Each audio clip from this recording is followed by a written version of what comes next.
Hola amigos y amigas, soy Rubén de Masai Adventure Channel y esta vez te traigo parte de la ruta orwelliana, la posición del Monte Iraso, el lugar donde estuvo el legendario escritor George Orwell, referente de la Guerra Civil Española. Si quieres saber todo sobre este lugar en la que participó este famoso escritor, acompáñame hasta el final. Empezamos el recorrido por la posición de Monte Iraso, en cuyo lugar estuvo destinado nada más y nada menos que George Orwell, el famoso escritor, alistado en las milicias del POUM y que estuvo aquí alrededor del año 1937 y que dejó constancia de su paso por aquí en una novela escrita, Homenaje a Cataluña, y publicada en 1938 por Martin Secker and Van Burg. Es uno de los clásicos de la Guerra Civil Española que sin duda hay que leer, testimonio principal de uno de los participantes del conflicto. Aquí tenemos las fortificaciones que realizaban. Esta es una posición republicana, cómo realizaban las alambradas, aquí se puede ver, para fortificar la posición.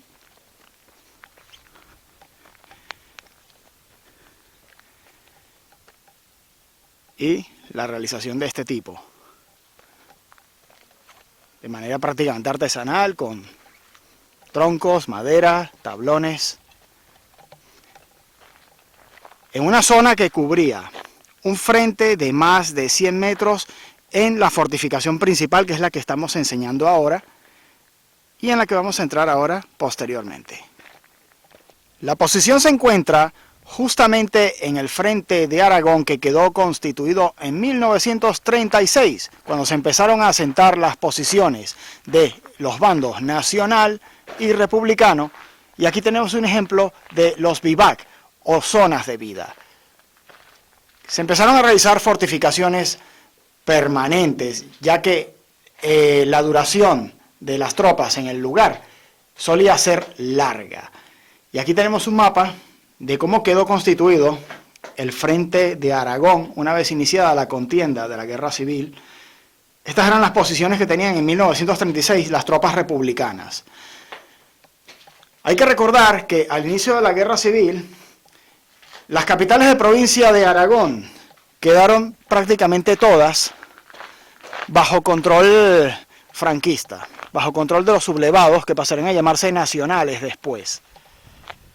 Así que empezaron a asentarse posiciones como esta a lo largo de todo el frente de Aragón. Y a medida que vayamos avanzando por las instalaciones recuperadas, les iremos contando la historia de los combatientes. En general, las condiciones de vida aquí eran bastante duras y mucho de esto es descrito por el propio Orwell dentro de sus escritos e historias. Al principio del conflicto, en 1936, el gobierno republicano desmovilizaría los restos de las tropas del ejército español y la defensa, por lo tanto, de la República recaería sobre las milicias formadas por sindicatos principalmente de corte comunista o anarquista. Y aquí tenemos concretamente información que habla sobre el frente al que perteneció esta posición concretamente, que es el frente de los Monegros, que son estos montes en los que nos encontramos ahora mismo. Aquí tenemos un pequeño esquema de cómo estaban las posiciones, la paridera del Pucero, posiciones 5, 4, 3, el puerto de Alcubierre, y aquí, esta posición se encuentra justo al frente de esta y se entablaron combates en una y otra de manera indistinta a lo largo del conflicto, hasta que al final las posiciones republicanas fueron arrolladas por la ofensiva franquista en el frente de Aragón, ya más avanzada la guerra. Las posiciones de San Simón, que se encuentran aproximadamente por esta zona, en la meseta que tenemos aquí, son otras, pero ya del lado nacional, que les contaremos su historia. Y aquí un poco más adelante tenemos restos de construcciones también. Los ramales de comunicaciones han existido prácticamente en casi toda guerra de trincheras que ha habido a lo largo de los años en distintos conflictos. En general, hay que reforzar la posición, como ven, con tablones o con algún tipo de estructura improvisada que te permita mantener la posición a medida que se va excavando la zanja para evitar precisamente esto. ¿Ves? Aquí se puede ver cómo el terreno, por acción de las lluvias, va cediendo, entonces los tablones van cayendo. Y eso es lo que tienes que evitar. En general, la profundidad de las zanjas suele rondar entre los 70 centímetros, los 0,70 metros hasta 1,70 m, en las que el tirador prácticamente podía estar completamente apoyado. Aquí, como pueden ver, ya tenemos acceso a la defensa, pues de las barricadas y de las alambradas que se han colocado, de refuerzo de la defensa, y que muchas veces solían estar también reforzadas por campos minados y otro tipo de defensas también. Ejemplo, defensa contra carros. La estructura solía reforzarse también con sacos terreros, aprovechando siempre las irregularidades y la naturaleza del terreno. Aquí se ve una combinación, mira, de piedra con tablones y sacos terreros, que se podían poner de distintas maneras. Aquí teníamos distintos puestos de observación en los que ya teníamos acceso, por ejemplo, a ver si el enemigo aparecía pues por esta zona, por ejemplo, y aún se podía controlar las posiciones enemigas de este otro lado también. Uno de los elementos que tenían este tipo de posiciones eran, por ejemplo, los abrigos pasivos, como este que tenemos aquí, que facilitaban mucho la vida a las tropas. Vamos a pasar un poco para que puedas verlo. Aquí se puede ver un poco cómo estaba formada la estructura. Mira, se hacía un conglomerado de entramado de cañas, típico de estas zonas del Mediterráneo, reforzado con troncos de madera. Y después, la tierra en el terreno. Se realizaban asientos y la estructura, aunque servía para protegerse de bombardeos y ocultarse de la aviación enemiga, también servía pues para facilitarle la vida a la tropa y hacer vida en estos lugares, que es lo que se suele hacer habitualmente una vez que las posiciones quedan asentadas. Siguiendo la línea de comunicaciones, vamos a dar con un observatorio, con un pozo doble de tirador, en los que se puede apreciar cómo buscaban controlar principalmente el paso por la antigua carretera, que era la que había en el momento en que estalló la Guerra Civil Española, que es este pedazo, que actualmente se encuentra fuera de servicio.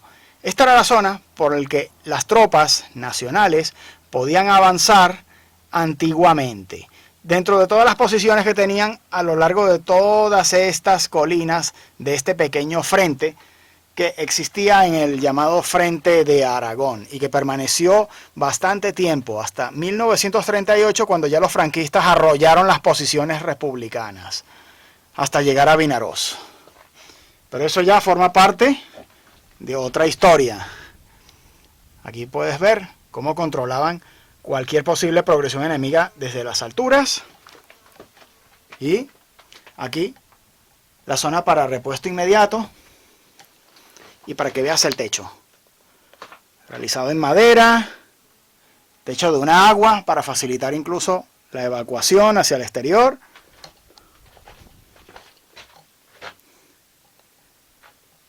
Y así, hasta llegar a estas combinaciones con el pasillo de comunicaciones. Ahora vamos a ir avanzando así por la posición en la que podrás ver cómo yo puedo ir casi cubierto y solamente la cabeza es lo que me sobresale para permitirme observar precisamente la zona que quiero controlar.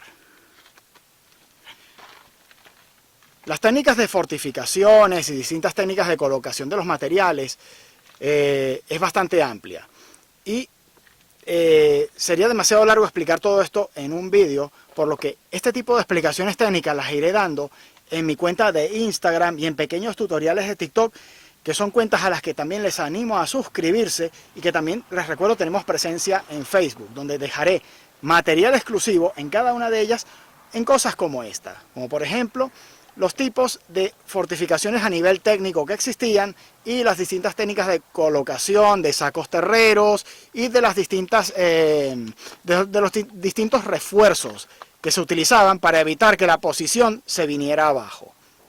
Se puede apreciar en la configuración de los pasillos cómo se rompían las líneas rectas para que en caso de que se tomara una parte de la posición, pues se pudiera defender desde dentro con mayor facilidad. Y aquí, mira, la técnica de dintel que se utilizaba para reforzar la posición del observatorio. Un pequeño observatorio que buscaba también, estaba muy enfocado a controlar la carretera, aunque también podían controlar las alturas desde aquí, sin duda alguna.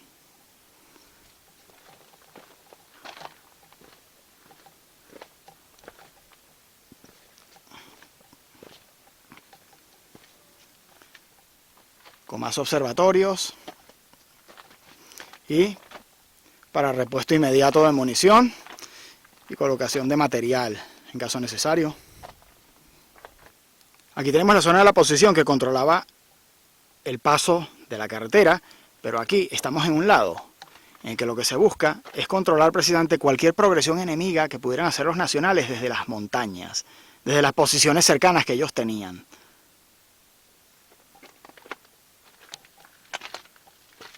La posición sin duda tenía un alto valor táctico dentro de la zona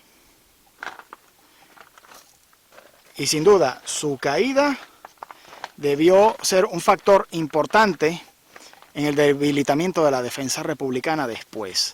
Aunque bueno, prácticamente con la caída de todo el frente de Aragón, en el que las tropas republicanas fueron literalmente arrolladas, no creo que haya sido de gran importancia.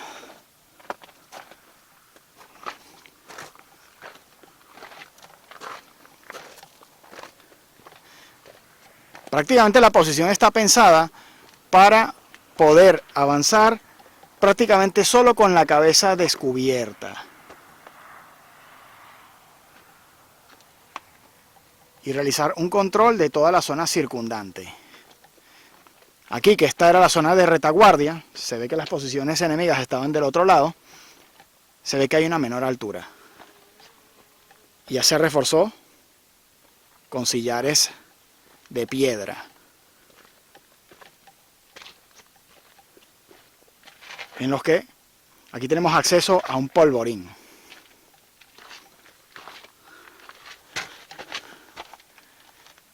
Lo mismo, techo con troncos de madera. Vamos a encender para que lo puedan ver. Debo decir que la posición era más extensa, ¿eh? Estamos caminando dentro de la zona recuperada de la posición. Recordemos que esto abarcaba un frente de más de 100 metros en total, de los que esta es una de las posiciones principales. Y esto es todo sobre la posición del Monte Irazo dentro de la ruta orwelliana. Si te ha gustado este video, por favor, dame un like, suscríbete al canal, compártelo, apóyalo en redes sociales y sígueme dentro de la saga hecha en Aragón. Muchas gracias.